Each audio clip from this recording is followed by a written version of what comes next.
ओम नमः शिवाय। शिव जी सदा सहाय। ओम नमः शिवाय। गुरु जी सदा सहाय।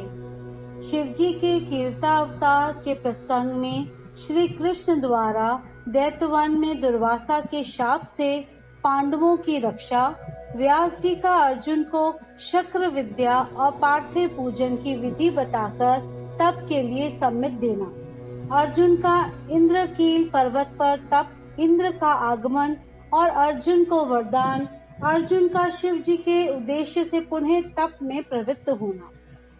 तदंतर पार्वती के विवाह प्रसंग में हुए जटिल नर्तक तथा द्विज अवतारों की, फिर अश्वत्थामा अवतार की बात कहकर नंदीश्वर जी आगे कहते हैं।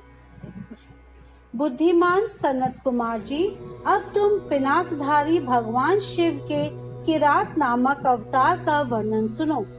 उस अवतार में उन्होंने मूक नामक दैत्य का वध और प्रसन्न होकर अर्जुन को वर प्रदान किया था।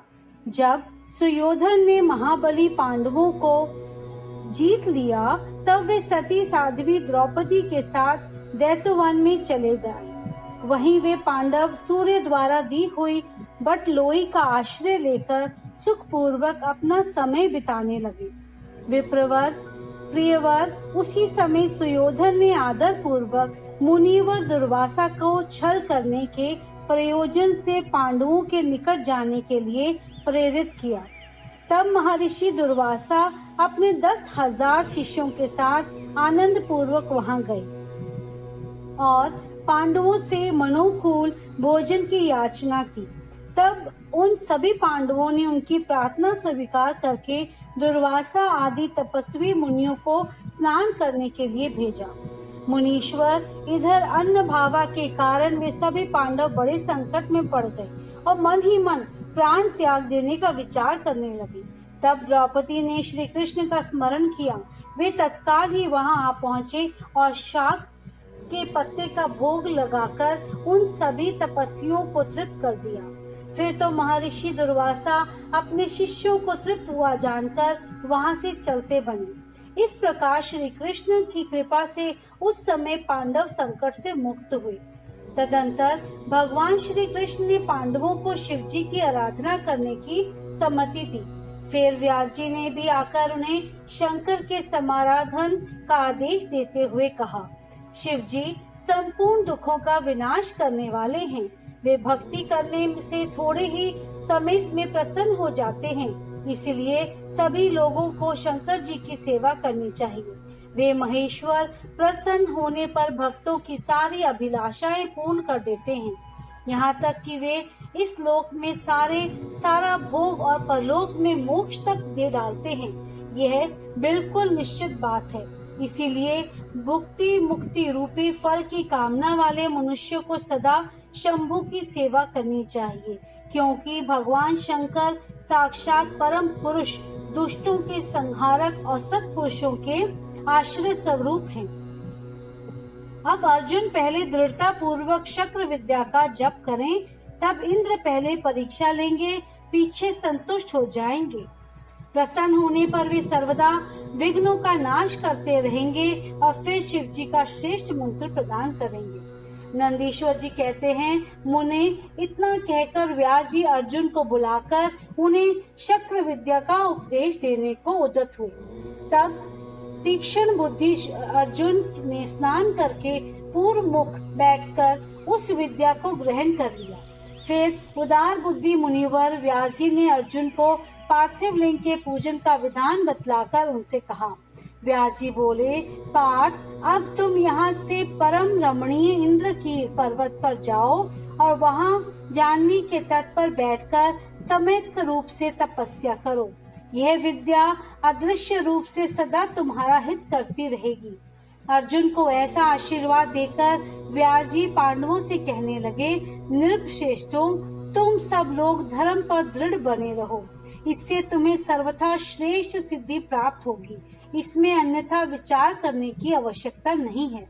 नंदीश्वर जी कहते हैं, मुने, इस प्रकार मुनिवर व्यास उन पांडवों को आशीर्वाद दे तथा शिव जी के चरण कमलों का स्मरण करके तुरंत ही अंतर्ध्यान हो गए। उधर शिव मंत्र के धारण करने से अर्जुन में भी अनुपम तेज व्याप्त हो गया। वे उस समय उदक दीप हो उठे। अर्जुन को देखकर सभी पांडवों को निश्चय हो गया कि अवश्य ही हमारी विजय होगी, क्योंकि अर्जुन में विपुल तेज उत्पन्न हो गया। व्यास जी के कथन से ऐसा प्रतीत होता है कि इस कार्य को केवल तुम ही कर सकते हो, यह दूसरे के द्वारा कभी भी नहीं सिद्ध हो सकता। अतः जाओ और हम लोगों का जीवन सफल बनाओ। तब अर्जुन ने चारों भाइयों तथा द्रौपदी से अनुमति मांगी। उन लोगों को अर्जुन के विछोह का दुख तो हुआ, पर कार्य की महत्ता देकर सभी ने अनुमति दे दी। फिर तो अर्जुन मन ही मन प्रसन्न होते हुए उस उत्तम पर्वत को चले गए। वहां पहुंचकर वे गंगा जी के समीप एक मनोरम स्थान पर, जो स्वर्ग से भी उत्तम और अशोक वन से सुशोभित था, ठहर गए। वहां उन्होंने स्नान करके गुरुवर को नमस्कार किया और जैसा उपदेश मिला था उसी के अनुसार स्वयं ही अपना वेश बनाया। फिर पहले मन ही मन इंद्रियों का अपकर्ष करके वे आसन लगाकर बैठ गए। तत्पश्चात समसूत्र वाले सुंदर पार्थिव का निर्माण करके उनके आगे अनुपम तेजो राशि शंकर का ध्यान करने लगे।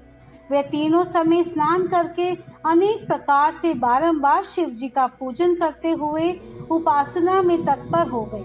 तब अर्जुन के शिरोभाग से तेज की ज्वाला निकलने लगी। उसे देखकर इंद्र के गुप्तचर भयभीत हो गए। वे सोचने लगे, यह यहाँ कब आ गया। उन्होंने ऐसा विचार किया कि यह घटना इंद्र को बतला देनी चाहिए। ऐसा सोचकर वे तत्काल ही इंद्र के समीप गए।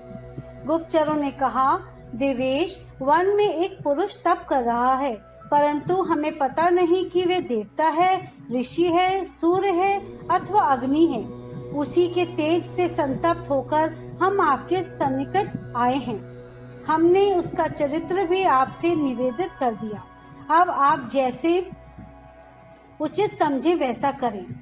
नंदीश्वर जी कहते हैं, मुने, उन गुप्तचरों के यूं कहने पर इंद्र को अपने पुत्र अर्जुन का सारा मनोरथ ज्ञात हो गया। तब वे पर्वत रक्षों को विदा करके स्वयं वहां जाने का विचार करने लगे। विप्रवर इंद्र अर्जुन की परीक्षा करने के लिए वृद्ध ब्रह्मचारी ब्राह्मण का वेश बनाकर वहां पहुंचे। उस समय उन्हें आया हुआ देखकर पांडुपुत्र अर्जुन ने उनकी पूजा की और फिर उनकी स्तुति करके आगे खड़े हो पूछने लगे, ब्राह्मणे, बताइए, इस समय कहाँ से आपका शुभागमन हुआ है। इस पर ब्राह्मण वेशधारी इंद्र ने अर्जुन को ऐसे वचन कहे जिससे वे तप से डिग जाए। तब जब अर्जुन को दृढ़ निश्चय देखा, तब अपने स्वरूप में प्रकट होकर इंद्र ने अर्जुन को भगवान शंकर का मंत्र बताया और उसका जप करने की आज्ञा दी। तदंतर अपने अनुचरों को सावधानी के साथ अर्जुन की रक्षा करने का आदेश देकर वे अर्जुन से बोले, भद्र, तुम्हें कभी भी प्रमाद पूर्वक राज्य नहीं करना चाहिए, परंतु यह विद्या तुम्हारे लिए श्रेयस्करी होगी। साधक को सर्वथा धैर्य धारण किए रहना चाहिए। रक्षक तो भगवान शिव हैं ही हैं। वे संपत्तियां और फल दोनों समान रूप से देंगे, इसमें तनिक भी संशय नहीं है। नंदीश्वर जी कहते हैं, मुने, इस प्रकार अर्जुन को वरदान देकर देवराज इंद्र शिव जी के चरण कमलों का स्मरण करते हुए अपने भवन को लौट गए।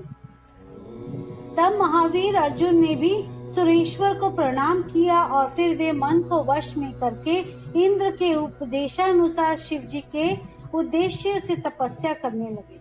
अध्याय 33 से 38 संपूर्ण।